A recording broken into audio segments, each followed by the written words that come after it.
Selamat pagi dan selamat hari Sabat untuk kita semua.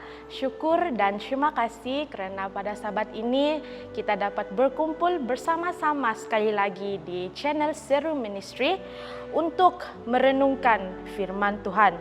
Senang saya ingatkan, mari kita subscribe, like dan share channel dan video ini agar kita dapat bersama-sama untuk berkongsi berkat dengan orang lain. Kita juga boleh menekan butang lonceng agar kita semua tidak terlepas dengan video-video khotbah yang akan datang.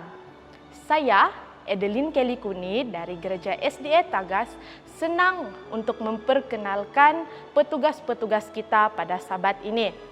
Doa pembuka yang akan dilayangkan sebentar nanti akan dilayangkan oleh Selviana Eva Jasli. Lagu istimewa akan disampaikan oleh Belia Tagas dan pembicara kita pada Sabat ini adalah Joanna Maxine Jack. Dan akhir sekali, marilah kita bersama-sama berbakti dalam roh kebenaran. Terima kasih dan Tuhan memberkati. Mari kita semua berdoa. Tuhan Allah Bapa kami yang bertakhta di dalam kerajaan takhta syurga, puji dan syukur Bapa kami panjatkan kepada Engkau di setiap kebaikan dan juga kasih setiamu kepada kami. Bapa, kami mau datang kepada Engkau untuk berbakti dan menyembah Engkau.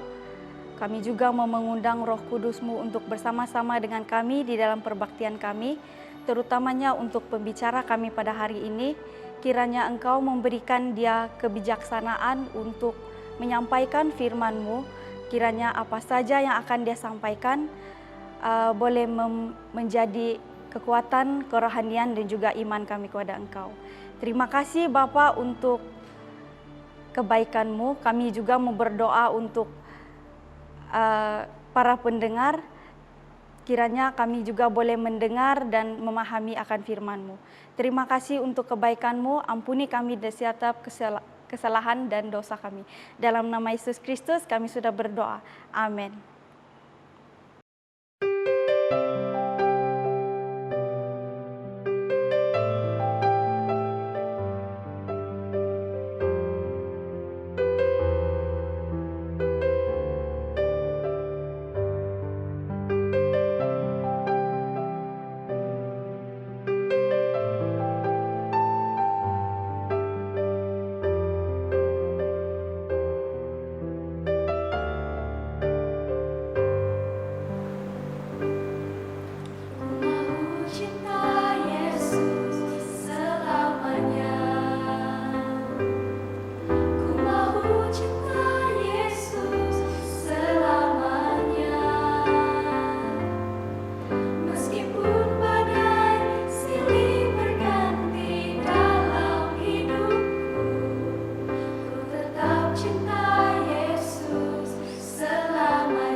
Selamat pagi dan selamat hari Sabat kepada kita semua. Terima kasih kerana telah memilih channel Seru Ministry untuk perbaktian Anda pada pagi ini. Sebelum kita mulai, mari kita berdoa dan saya pimpin dalam doa. Bapa kami yang di syurga, Bapa terima kasih untuk segala berkat yang Engkau berikan kepada kami Bapa. Dan pada masa sekarang kami akan mendengar firman-Mu Bapa.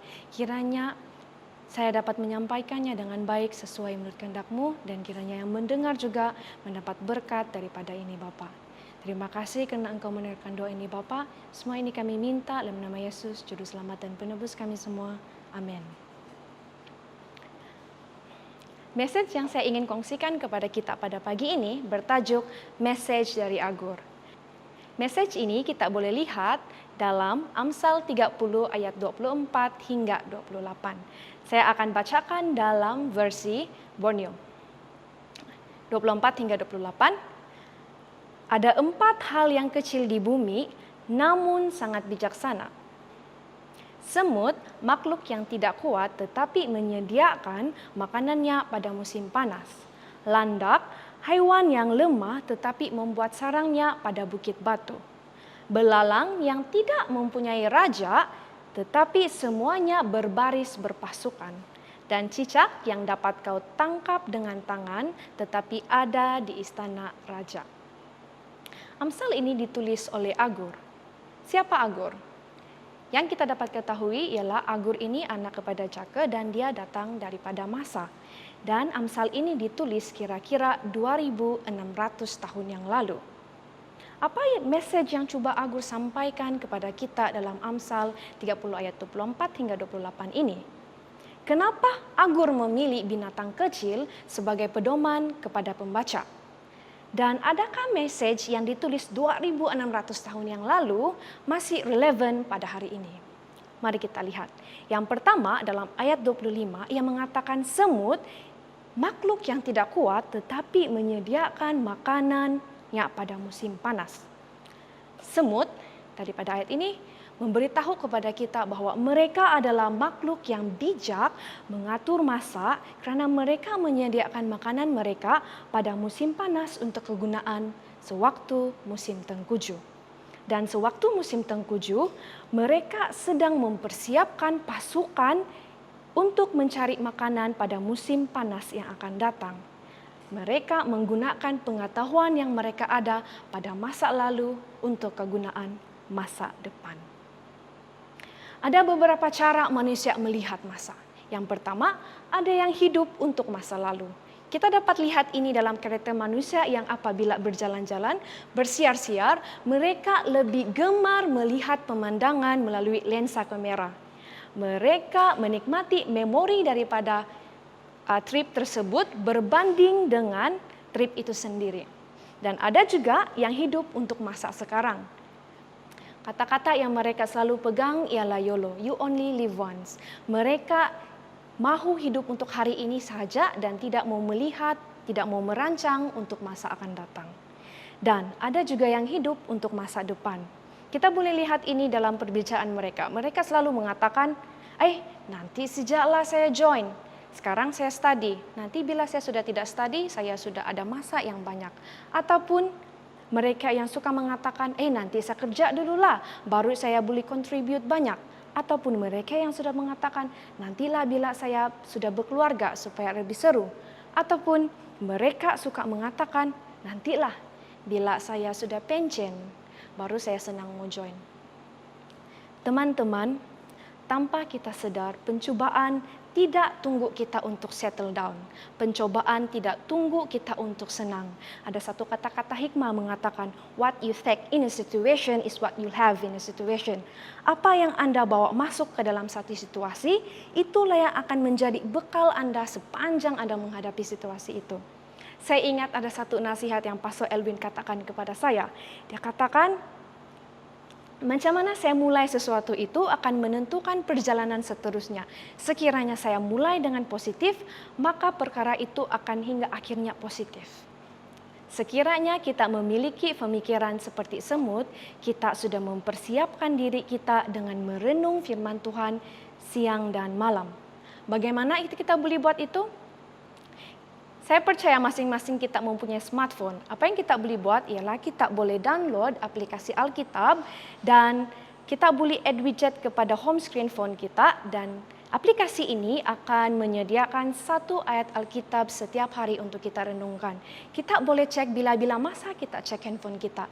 Dan apabila Anda melakukan itu setiap hari, setelah 100 hari, Anda sudah ada 100 surat cinta, Anda ada sudah 100 kata-kata hikmah, Anda ada sudah 100 teguran daripada Tuhan.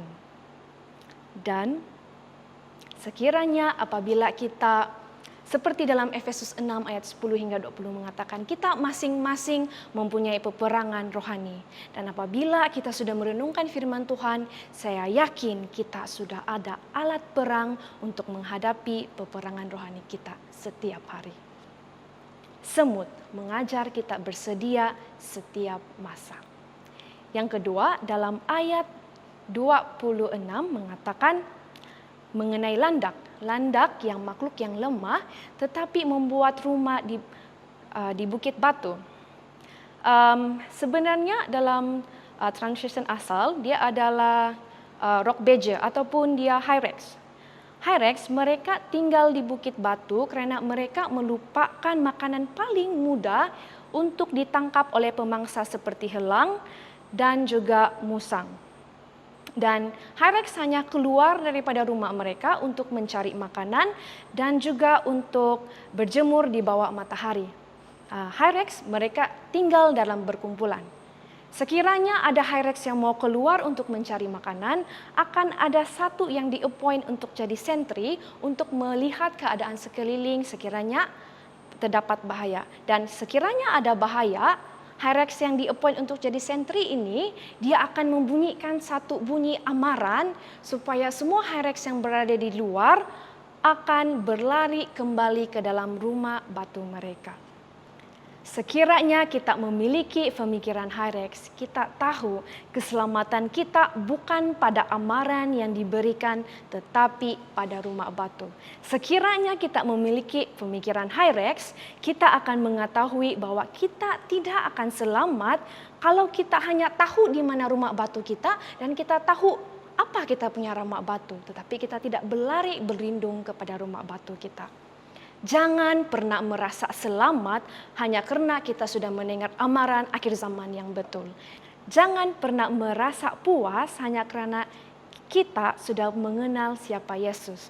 Kerana dalam Matius 8 ayat 29 mengatakan bahkan syaitan-syaitan juga mengenal siapa Yesus.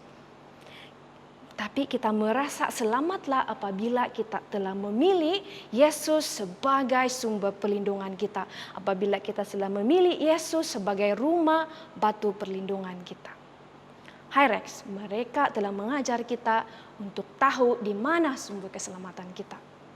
Seterusnya dalam ayat ke-27. Belalang. Belalang yang tidak mempunyai raja tapi berbaris berpasukan.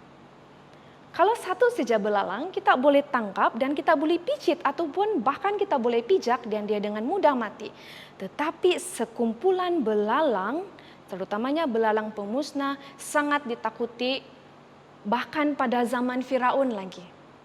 Untuk pengetahuan kita, kalau belalang pemusnah dalam 1 kilometer persegi boleh ada 50 juta belalang pemusnah. Dan sekumpulan belalang ini boleh memakan bekalan makanan untuk 35.000 orang dalam masa satu hari.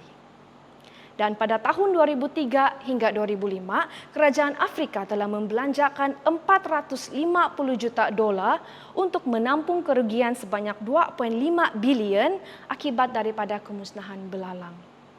Sekiranya kita memiliki pemikiran belalang, kita tahu macam mana untuk meninggalkan impak yang besar kepada persekitaran kita. Ada kuasa di dalam persekutuan, terutama sekali dalam persekutuan di gereja. Anda boleh memiliki iman pribadi, tetapi Anda tidak boleh memiliki iman secara individu. Anda tidak boleh menjadi Kristen seorang diri. Dalam Pengkhotbah 4 ayat 9 dan 10, dalam versi Vonio dikatakan berdua lebih baik daripada bersendirian. Seandainya ada di antara mereka yang jatuh, yang seorang lagi akan mengangkat temannya, tetapi malangnya orang yang jatuh dan tiada siapa untuk mengangkatnya. Pencobaan itu sangat luar biasa jika dihadapi bersendirian. Tetapi apabila berkumpulan, kekuatan Anda akan menjadi kekuatan saya, dan kekuatan saya akan menjadi kekuatan Anda. Kita tidak mungkin dapat menjawab panggilan Tuhan sekiranya kita mau bekerja bersendirian. Tuhan sudah memberi kita masing-masing talenta dan Dia boleh memberi talenta untuk kemuliaan-Nya. Dan kesatuan ini sangat besar impaknya dan dapat menggentarkan kuasa jahat. Kalau tadinya semut sudah mengajar kita untuk bersedia dan memperlengkapkan peralatan perang dalam peperangan rohani kita masing-masing, Harex pula telah mengajar kita di mana sumber kekuatan kita, dan belalang sudah tadi mengajar kita ada kuasa di dalam kesatuan. Dalam ayat ke-28 mengatakan cicak. Cicak yang dapat kau tangkap dengan tangan tetapi ada di istana raja. Sememangnya senang untuk menangkap cicak dengan tangan, tetapi cicak boleh berada di mana-mana. Cicak boleh berada di rumah usang, dia boleh berada di rumah mewah, bahkan pada bangunan yang tertinggi yang boleh dibuat oleh manusia. Cicak mengajar kita ada perkara yang terjadi tidak seperti yang kita jangka atau yang kita mahu. Mau hidup bersama dengan Yesus itu kadang-kadang tidak seindah dan semudah yang kita pikirkan. Tuhan boleh menjadikan sesuatu yang mustahil kepada sesuatu yang tidak mustahil. Tetapi Tuhan bukan jin di dalam botol yang apabila kita gosok dia keluar dan mengatakan your will is my command, ataupun apa saja kau mau saya boleh bagi. Tuhan bekerja dengan cara yang kita tidak dapat faham. Alkitab mengatakan sekiranya kita mau hidup, kita perlu mati. Sekiranya kita mau menjadi yang pertama, kita perlu menjadi yang terakhir. Sekiranya kita ingin dilayani, kita mesti mau melayani. Dan Rasul Paulus juga mengatakan dia lebih bermegah di dalam kelemahan dia supaya Kristus boleh menaunginya. C.S. Lewis mengatakan there is no ordinary Christian. Every Christian bear the weight of glory. Ataupun tiada Kristen yang biasa-biasa. Semua Kristen itu luar biasa. Setiap kita membawa message kemenangan. Walaupun kadang-kadang kita terasa sangat banyak pencobaan dan pencobaan itu seolah-olah tidak pernah berhenti dan seolah-olah kita pasti kalah. Tetapi di penghujungnya kita kena ingat setiap orang Kristen itu, setiap mereka yang mengaku pengikut Yesus itu membawa message kemenangan. Sebagai contoh, mungkin pada pagi ini Anda merasakan malas untuk bangun pagi. Anda merasa tidur itu lebih seronok. Tetapi ada satu bisikan yang membisikkan kepada Anda, bangun. Kebaktian, Sabat harus dimulai. Dan apabila Anda mendengar bisikan itu, Anda telah membawa satu message kemenangan. Dan bayangkan sekiranya Anda meneruskan, Anda setiap hari mau menjawab panggilan bisikan Roh Kudus kepada kita. Setiap orang Kristen membawa message kemenangan sepanjang zaman. Yang pertama kita boleh lihat pada masa lalu. Bila kita mengaku kita pengikut Yesus, itu kita bermaksud kita sudah mengakui Yesus sudah menang 2000 tahun yang lalu di atas kayu salib. Dan pada masa sekarang kita juga membawa message kemenangan apabila kita memilih Yesus sebagai juru selamat kita. Dan kita juga membawa message kemenangan yang akan terjadi di masa akan datang. Akan ada satu hari nanti yang tidak ada lagi ratap tangis. Akan ada hari yang dimana kita tidak lagi akan berpisah. Akan datang seorang juru selamat yang sudah menang 2000 tahun yang lalu untuk menjemput kita. Untuk menggenapi janji yang terdapat dalam Yohanes 14. Cicak telah mengajar kita. Walaupun kita boleh ditangkap di dalam tangan, walaupun syaitan boleh tangkap kita, dia boleh genggam kita, dia boleh cengkam, tetapi destinasi akhir kita itu di istana raja, yaitu kerajaan syurga. ayat terakhir yang ingin saya kongsikan yang kita boleh ganding bersama dengan apa yang kita sudah belajar daripada 4 hal yang kecil di bumi ini terdapat dalam Ibrani 12 ayat 1 dan 2. Ini adalah terjemahan baru, saya bacakan. Marilah berlomba dengan tekun dalam perlombaan yang diwajibkan bagi kita. Marilah kita melakukannya dengan mata yang tertuju kepada Yesus yang memimpin kita ke dalam iman dan membawa iman kita kepada kesempurnaan.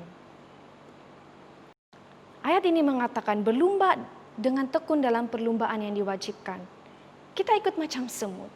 Sekiranya kita mau berlomba, bermakna kita harus bersedia. Jadi perlombaan yang wajib kita jalankan ini ialah peperangan rohani kita. Jadi macam mana kita mau menghadapi peperangan rohani? Kita harus mempersiapkan diri kita dengan memakai segala peralatan yang telah Tuhan sediakan kepada kita yang kita boleh dapat di dalam Alkitab. Seterusnya ayat ini juga mengatakan biarlah mata kita tertuju kepada Yesus. Kita jadi macam Hyrax. Kita ingat kebijaksanaan yang di Hyrax tunjukkan kepada kita. Kita harus tahu di mana sumber keselamatan kita. Sumber keselamatan kita itu hanya melalui Yesus. Jadi jangan pernah lupa di mana sumber keselamatan kita. Bernaunglah di bawah Dia, berlindunglah di bawah Dia. Ayat ini juga mau mengatakan memimpin kita ke dalam iman.